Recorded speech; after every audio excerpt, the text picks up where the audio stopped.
মুক্তিযোদ্ধা কোটাটা আমার মনে হয় যদি 30 ভাগ যদি মুক্তিযোদ্ধা কোটা বহাল রাখেন, সেটা আপনি নিজেই বলেছেন। মাননীয় স্পিকার, মাননীয় প্রধানমন্ত্রী নিজেই বলেছে মুক্তিযোদ্ধারা তাদের আত্মত্যাগের বলে আমাদের স্বাধীনতা পেয়েছি। এই কথা ভুললে চলবে না। তাদের ছেলে মেয়ে নাতিপুতি আমাদের দায়িত্ব তাদেরকে দেখাশোনা করা। যদি কোটা না পাওয়া যায় তাহলে শিথিল করা যাবে। যদি কোটায় লোক না পাওয়া যায়, সেখানে বলেছে কারণ আমাদের আত্মত্যাগের কারণে, তাদের আত্মত্যাগের কারণে আজ আমাদের চাকরির সুযোগ এসেছে। আজকে স্বাধীনতা, আজকে মানুষের এই উন্নয়ন। যদি দেশ স্বাধীন না হতো, কোনো উন্নয়ন হতো না, কারণ কোনো চাকরিও হতো না, কোনো উচ্চ পদেও যেতে পারতো না। এ কথা আমার মনে ভুললে চলবে না। এই কথাগুলো মাননীয় স্পিকার, মাননীয় প্রধানমন্ত্রী তিনি নিজেই উচ্চারণ করেছেন। আমার মনে হয় মুক্তিযোদ্ধা কোটার যদি বহাল রাখেন 30 ভাগ, তাহলে আমার মনে হয় ইনশাআল্লাহ তারা খুশি হবে। মাননীয় স্পিকার, আপনার মাধ্যমে আমি মাননীয় প্রধানমন্ত্রীর কাছে আকুল আবেদন জানাচ্ছি। মুক্তিযোদ্ধা কোটাটা আমার মনে হয় যদি 30 ভাগ যদি মুক্তিযোদ্ধা কোটা বহাল রাখেন, সেটা আপনি নিজেই বলেছেন। মাননীয় স্পিকার, মাননীয় প্রধানমন্ত্রী নিজেই বলেছে মুক্তিযোদ্ধারা তাদের আত্মত্যাগের বলে আমাদের স্বাধীনতা পেয়েছি। এই কথা ভুললে চলবে না। তাদের ছেলে মেয়ে নাতিপুতি আমাদের দায়িত্ব তাদেরকে দেখাশোনা করা।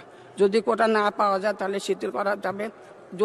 যদি কোটায় লোক না পাওয়া যায়, সেখানে বলেছে কারণ আমাদের আত্মত্যাগের কারণে, তাদের আত্মত্যাগের কারণে আজ আমাদের চাকরির সুযোগ এসেছে। আজকে স্বাধীনতা, আজকে মানুষের এই উন্নয়ন। যদি দেশ স্বাধীন না হতো, কোনো উন্নয়ন হতো না, কারণ কোনো চাকরিও হতো না, কোনো উচ্চ পদেও যেতে পারতো না। এ কথা আমার মনে ভুললে চলবে না।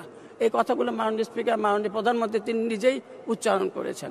আমার মনে হয় মুক্তিযোদ্ধা কোটার যদি বহাল রাখেন 30 ভাগ, তাহলে আমার মনে হয় ইনশাআল্লাহ তারা খুশি হবে।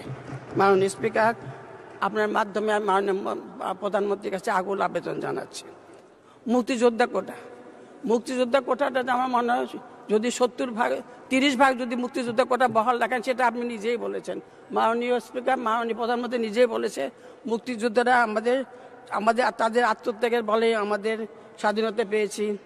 এই কথা ভুললে চলবে না। তাদের ছেলে মেয়ে নাতিপুতি আমাদের দায়িত্ব তাদেরকে দেখাশোনা করা। যদি কোটা না পাওয়া যায় তাহলে শিথিল করা যাবে। যদি কোটায় লোক না পাওয়া যায়, সেখানে বলেছে কারণ আমাদের আত্মত্যাগের কারণে, তাদের আত্মত্যাগের কারণে আজ আমাদের চাকরির সুযোগ এসেছে। আজকে স্বাধীনতা, আজকে মানুষের এই উন্নয়ন। যদি দেশ স্বাধীন না হতো, কোনো উন্নয়ন হতো না, কারণ কোনো চাকরিও হতো না, কোনো উচ্চ পদেও যেতে পারতো না। এ কথা আমার মনে ভুললে চলবে না।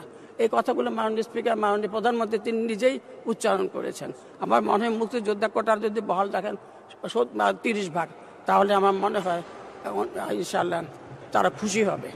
মাননীয় স্পিকার, আপনার মাধ্যমে আমি মাননীয় প্রধানমন্ত্রীর কাছে আকুল আবেদন জানাচ্ছি। মুক্তিযোদ্ধা কোটাটা আমার মনে হয় যদি 30 ভাগ যদি মুক্তিযোদ্ধা কোটা বহাল রাখেন, সেটা আপনি নিজেই বলেছেন।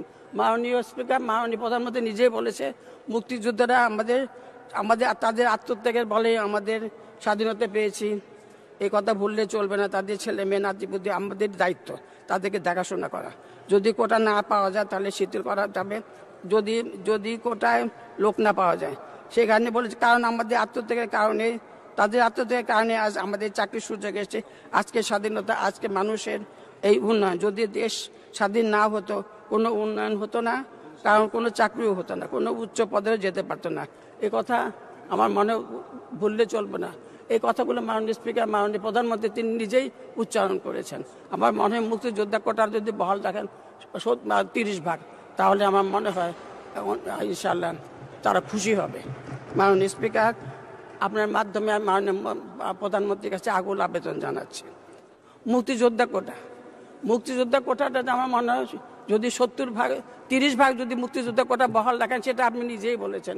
মাননীয় স্পিকার, মাননীয় প্রধানমন্ত্রী নিজেই বলেছে মুক্তিযোদ্ধারা তাদের আত্মত্যাগের বলে আমাদের স্বাধীনতা পেয়েছি। এই কথা ভুললে চলবে না। তাদের ছেলে মেয়ে নাতিপুতি আমাদের দায়িত্ব তাদেরকে দেখাশোনা করা। যদি কোটা না পাওয়া যায় তাহলে শিথিল করা যাবে। যদি কোটায় লোক না পাওয়া যায়, সেখানে বলেছে কারণ আমাদের আত্মত্যাগের কারণে, তাদের আত্মত্যাগের কারণে আজ আমাদের চাকরির সুযোগ এসেছে। আজকে স্বাধীনতা, আজকে মানুষের এই উন্নয়ন। যদি দেশ স্বাধীন না হতো, কোনো উন্নয়ন হতো না, কারণ কোনো চাকরিও হতো না, কোনো উচ্চ পদেও যেতে পারতো না। এ কথা আমার মনে ভুললে চলবে না। এই কথাগুলো মাননীয় স্পিকার, মাননীয় প্রধানমন্ত্রী তিনি নিজেই উচ্চারণ করেছেন।